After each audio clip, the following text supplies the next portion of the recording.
Welcome, everyone. Episode 12 of the Health and Wealth Podcast. My name is Steve Giordano. We are blessed for a second time to have my good friend, Tierre Browne. How you doing today, brother? Pretty good, man. Thanks for having me. Appreciate it. Got to give you the round of applause because you're doing such a great job. So today, going to be talking about the consistency that you have in both writing business as well as what you're doing in the way of building your team, investments. Obviously, we talk a lot about entrepreneurship on this podcast, and we want to keep that going because it's a business, and you're the first one who will tell me that you're running it like a business. So let's start here. You've kicked up your personal production to pretty much about $30K a month. You're also looking to increase that as well. What are some of the things that you've done now, being as you've been a year into this, from a personal production perspective, that have taken you to a consistent 30?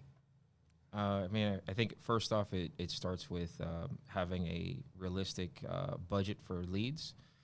Spending $1,000 to $1,500 a week in leads, and making sure, even if the lead flow isn't going exactly my way that week, just consistently buying it, meaning making sure I have mortgage, making sure I have plenty of fill-ins with instant leads, doing that week in and week out, just having that budget monthly of $5,000 to $6,000 a week, a month. I like it. Another thing that I've noticed you've been doing is you're getting more diversity in your leads. You've added some call transfers. You're trying things. You're not afraid to try things. Tell me about how that is. No, you're laughing. Yeah, so, the call transfers, I'm still not 100% confident in myself with it. So I have, like $2,000 sitting over there in two different vendors. And if my dial days don't go great, then I know I have some time to get better. So I'll use the live transfers in those downtimes when I don't have enough appointments. Or if I have some gaps in time, I'll say, okay, do I want to drive around the city of Miami? Do I want to door knock? Or do I want to do live transfers? So I'll practice. Sometimes they're good. I did like 3 for 9 one time, and then I did like 1 for 6. And then sometimes I don't get any calls. So then I was like, okay, maybe I just do this to practice to get better. But I'm not 100% confident with my flow of doing live transfers just yet. Just need to practice it. Yeah, 100%. It's a good filler, like we say. It's not the end all, but it's a good filler when you can. Yeah. From an appointment count, you've really kicked up your appointments probably the last month and a half. What is your goal for appointments, and what on average have you been running? Yeah, I've been trying to do, like 40 a week. It's a lot of, quick sets, some double books, but I probably have about 30 solid appointments and some fill-ins, quick sets that I could just get from instance. If I get more than that, it's just added opportunity. But I generally buy enough leads on a weekly basis to give me that. If I have $1,000 worth of instance, I'm get about 100, 110, leads, I'll book, 20 or 30 off of that.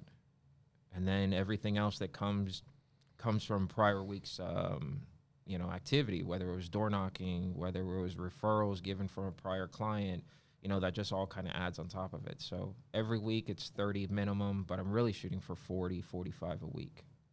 I'm glad you touched on kind of the instant and the 100 and booking the 20 to 30, because I think there's some misconceptions as to what's the expectation there. I think that's I say 20 to 30%. It's probably your number. You obviously have tremendous 70 door knock opportunities, right? If you book 30%, right? Yeah, I think in the beginning too, like if you had 100 instance, you're realistic for like a new agent. You're really only going to book maybe 10 or 12.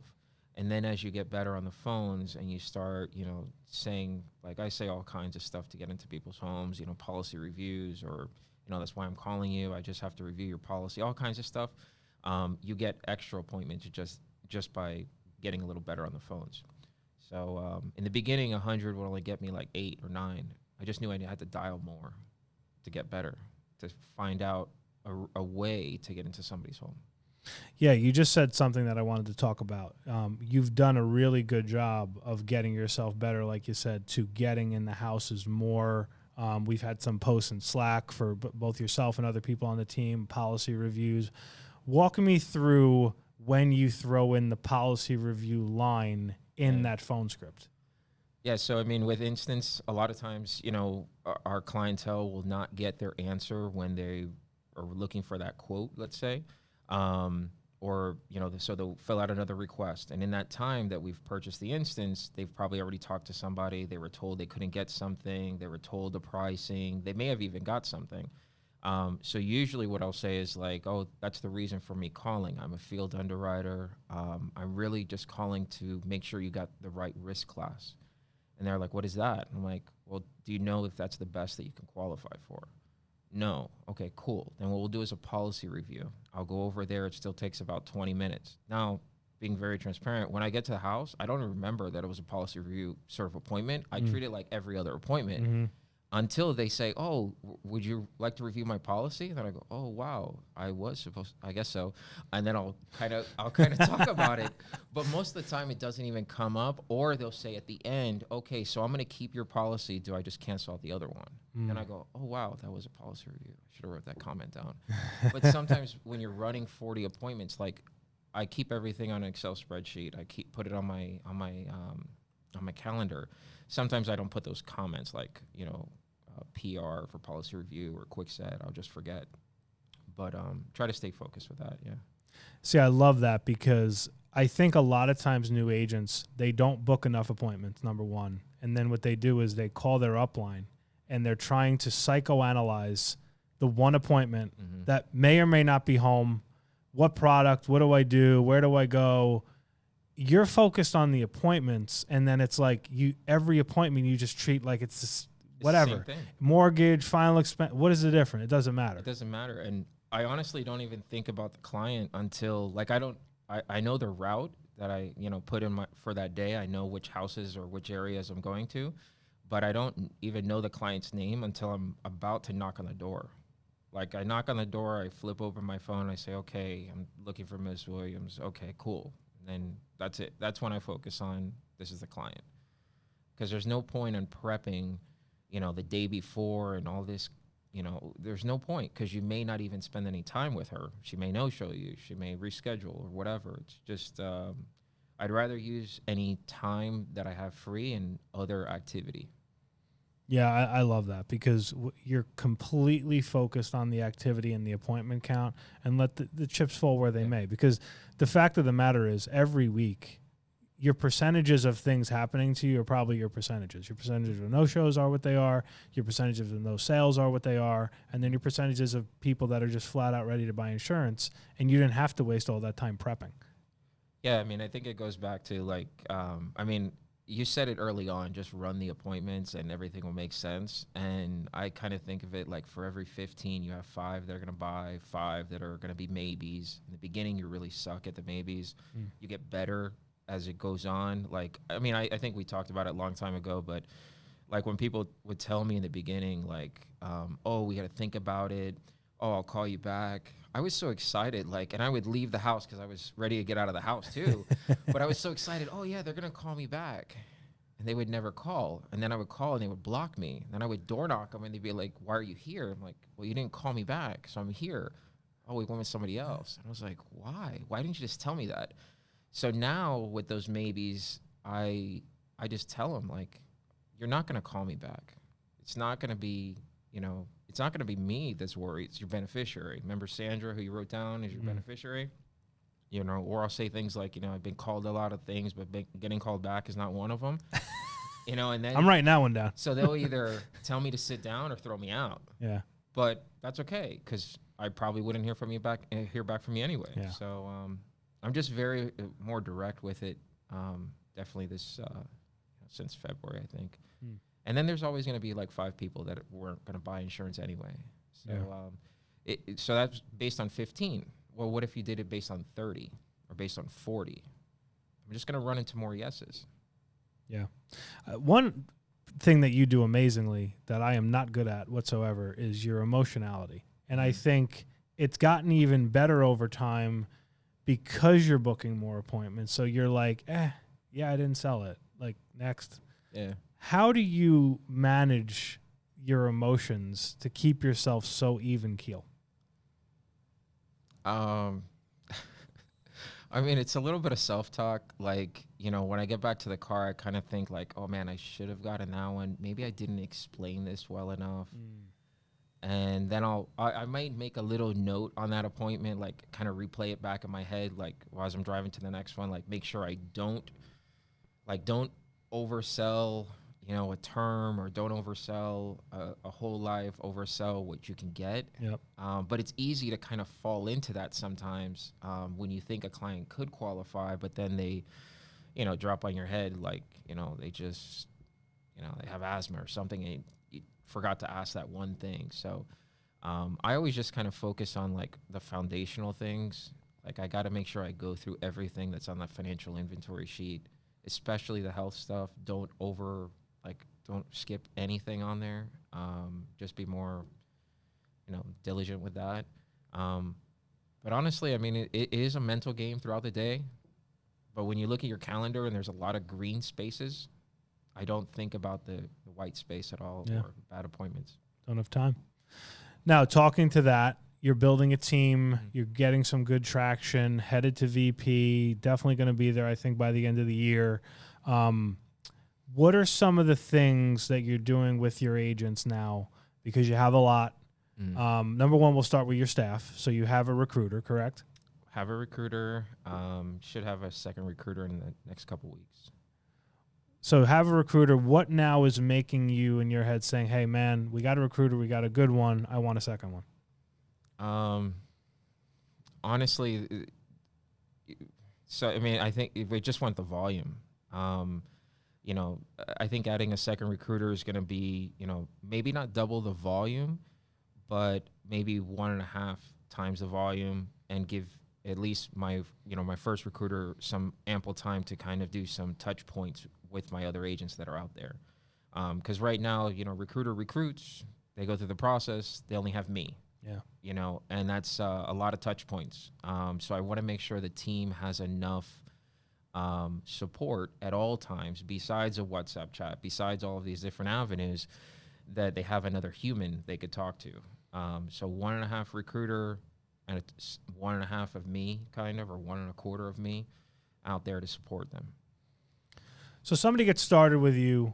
What are some of the things that you're doing from recruiter to contracting to now getting in the field? What are some of the touch points that you have that are getting them in the field to writing business? Because you've had a good amount of good first-time writers in the last month and a half. Yeah, I mean, I think from the beginning, it's, when they're going through recruiting, making sure they're going through all the processes, HCMS, and getting appointed with all their different carriers. Once I get contact information from the recruiters, I reach out to them, whether licensed or unlicensed, have my contact info, also have, our contracting person's info in case they run into any appointment issues. I tell them, I'm not the expert in getting appointed or fighting with Sure LC. Lydia is. So reach out to her. She knows how to use that 100%. If anything else comes up, just reach out to me. I'll help you with it. But once they get appointed with maybe, a couple carriers and say, Prosperity for sure, because we get that one pretty quick, and we schedule a lead call. One thing I tell a lot of my team is, there is a lot of information on boot camp, and I want you to watch it all and do it all. But I need you to focus on a few things: dialing the phones, getting good at buying leads, and rebuttals. Because if you don't have any appointments because you bought no leads, you will have that other 80% of boot camp. It'll be pointless to use it. Like you'll have no use for it. So listen to everything on boot camp, retain it. Don't take a notebook full of notes on it, unless you're talking about buying leads, dialing, and rebuttals.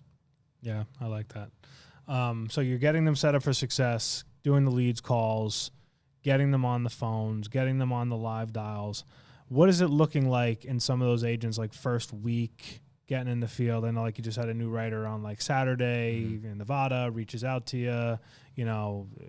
walk me through that a little bit. When they booked some appointments, they're getting in the field. How is your support for them, and what does that look like? Yeah, so even take it back a step, even before they buy leads and before it's kind of around the lead call time when they're practicing their scripting. A lot of times I'll have new agents reach out to me while I'm driving and try to book an appointment with me. And I'll hang up on them over and over again until they actually get my attention so that they can book. Because I want to hear the rebuttals. I want to hear, I'm a field underwriter, or please don't hang up, I'm just doing this. Because as soon as they buy leads, that's what they're going to hear. So I'd rather have them kind of do that with me from the beginning. But once they buy their leads and they get their appointments, the night before, because again, we're just focusing on booking appointments. We're not focusing on all this in-home presentation. We're not even going into all of that. But the night, so if they book appointments, say like today's a dial day, you book today, you're booking for tomorrow. So tonight we would have basically a field practice. How are you going to do your in-home presentation? At what point are you going to reach out to me? A lot of times I get a lot of questions about like, what type of product, what this, should I lead with this carrier? Should I lead with that carrier? Let's wait till you actually get inside the house. Because why are we going to do all this extra preparation if nothing's going to come of it? But once the agent is in the house, it's, going through the financial inventory sheet, keep it very simple, very basic. When you get to, the bottom of the health section, then you say that in a line, you want to kind of reach out to your senior underwriter, and then you reach out to me. What I do is when I know I have a new agent out in the field, I tell them to kind of text me their schedule of appointments so I can kind of pre-populate it on my calendar, which a lot of times it overlaps because new agents are all over the place. But what I do is with my clients in the field, when I'm sitting down with a client, I tell my client, hey, my phone may ring and it's going to be an agent of mine who's going to need my help helping another family. I'm going to answer it. And they're like, what do you mean? They're asking you for help? I'm like, yeah. Instantly it's credibility for me in the house. 100%. They're like, so you're going to put, and sometimes people be offended like, oh, you got to help them. Like, what about me? And I'm like, look, I'm going to try my best. I'm going to go through things real quick. But if my phone rings, I got to help them because they're probably trying to help a family and they don't know what they're doing.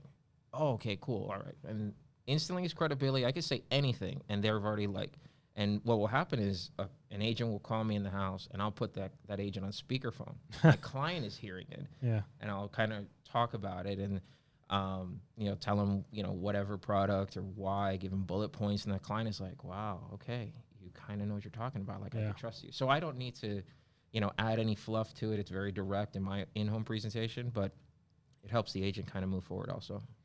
I love that. Yeah. It's total credibility builder. You look like superstar. In like minutes, it literally in like minutes. It takes, my presentation is like 5-10 minutes. So yeah.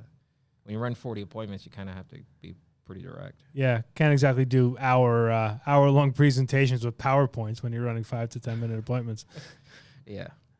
All right, good deal. So now building your team, it's obviously it's exhausting what you're doing, right? Like we're when you're building and you're selling and you're making literally double what you used to make working in corporate America, clearly you're putting in more time.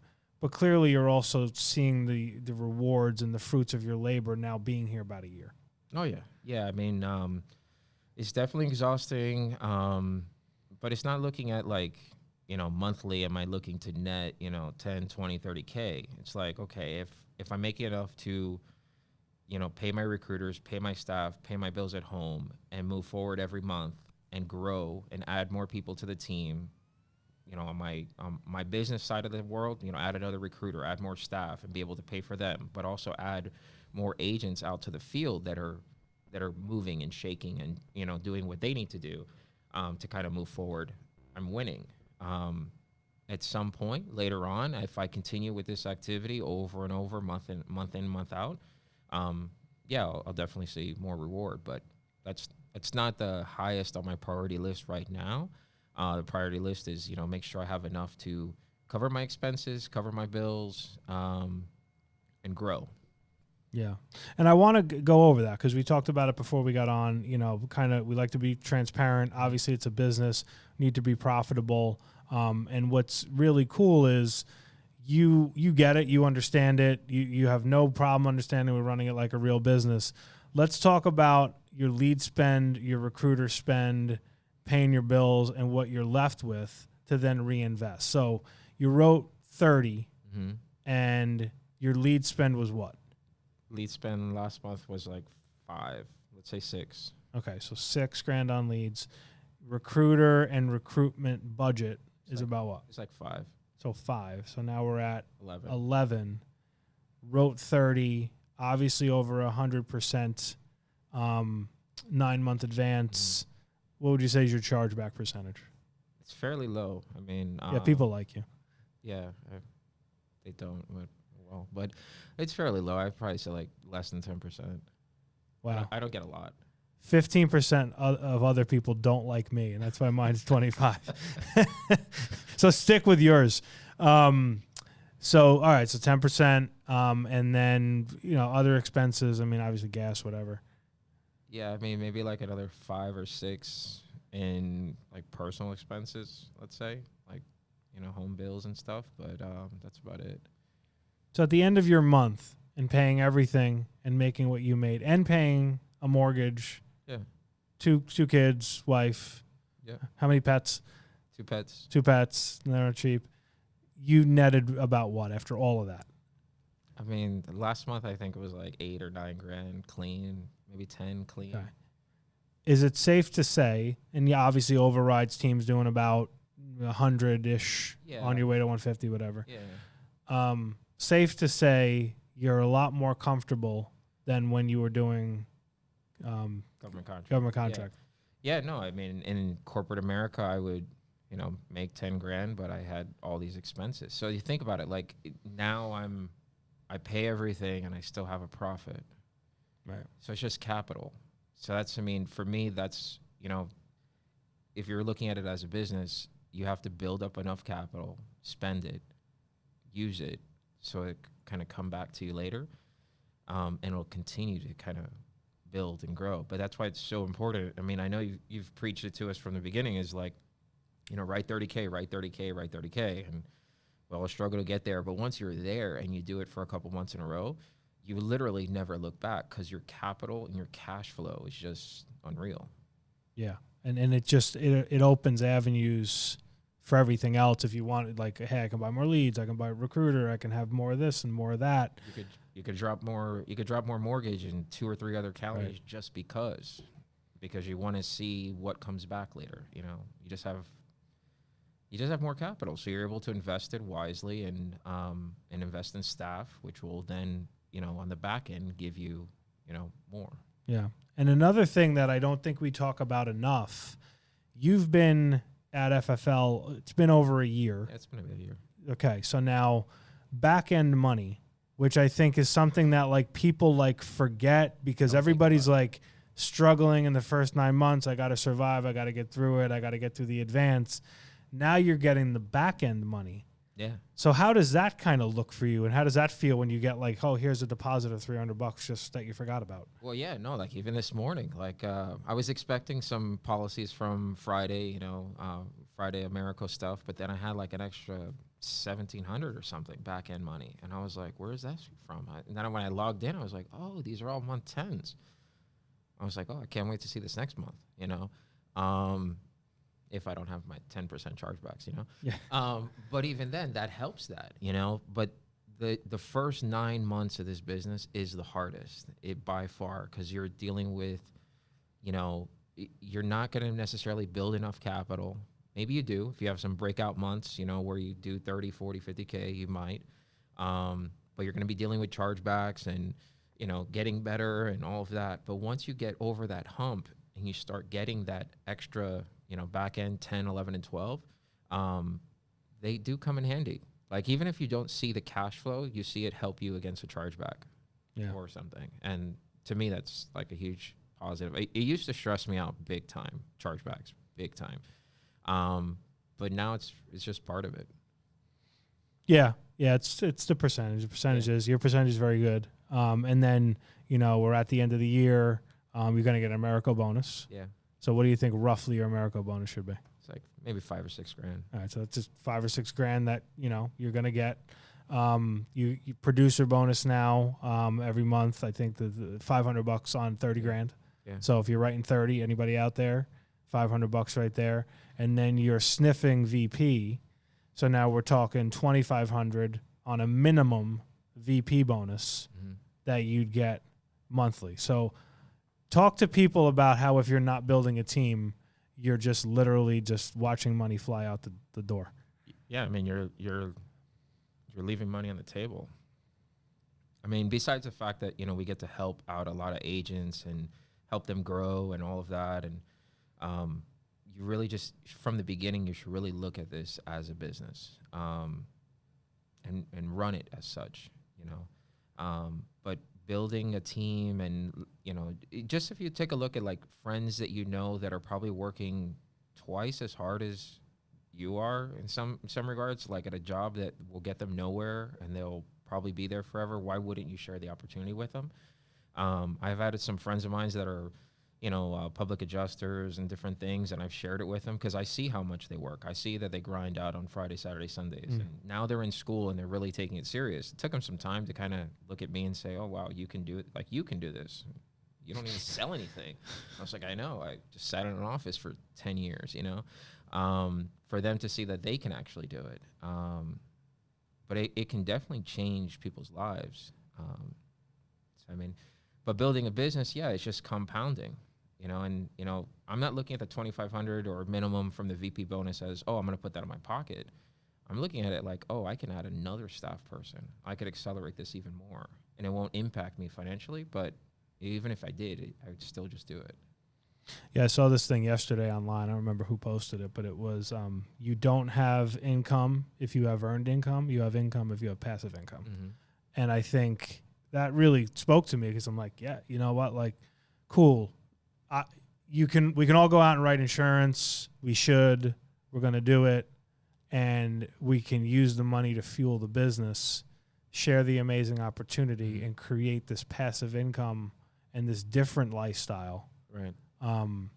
So, you're making a lot of sacrifices now. You're working a lot. You're running a lot of appointments, but you're really getting yourself to the next level. What are your goals now going into 2022, which we're literally 5 weeks away from? Yeah, I mean, 2022, I'd like, at the end of 2022, let's just say I'd like to be at, a minimum of 500,000 a month. I just think that's kind of where I'm putting myself and where I'm putting my projection, and outside of myself, I'd like to be at 500,000 a month for the team.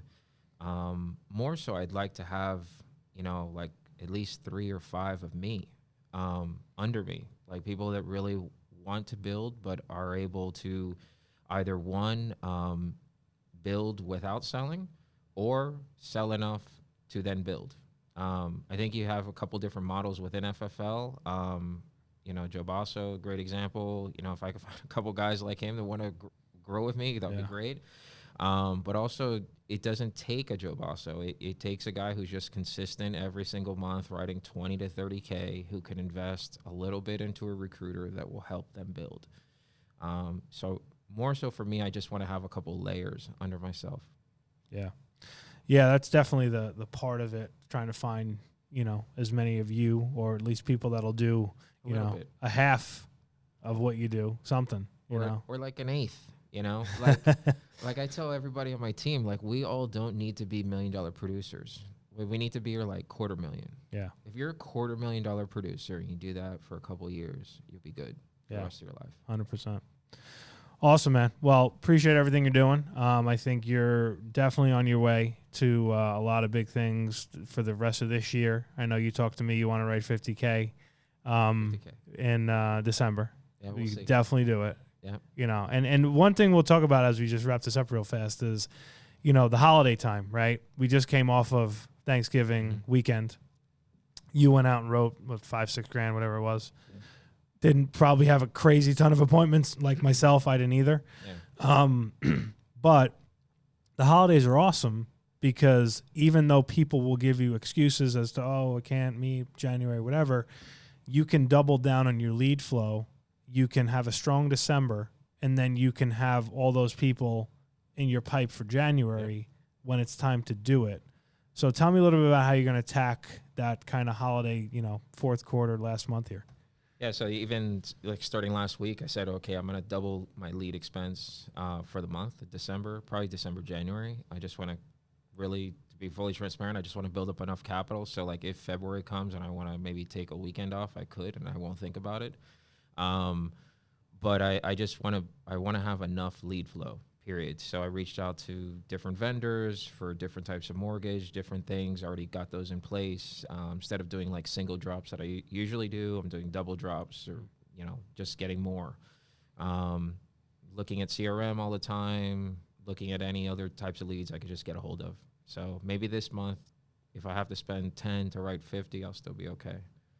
Yeah, that's a good investment.